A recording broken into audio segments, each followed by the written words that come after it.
Iran যুদ্ধ বন্ধে রোববার পাকিস্তানের রাজধানী ইসলামাবাদে উচ্চ পর্যায়ের কূটনৈতিক সম্মেলন শুরু হচ্ছে।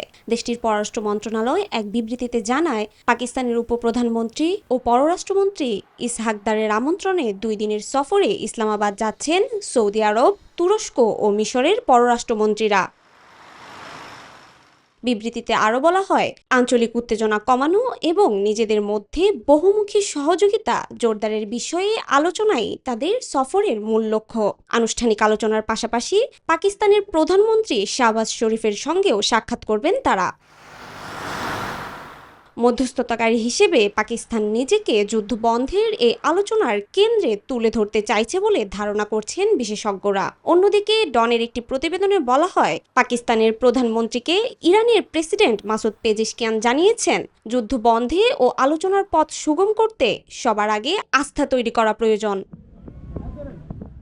চৈতি রয়, নিউজ 24।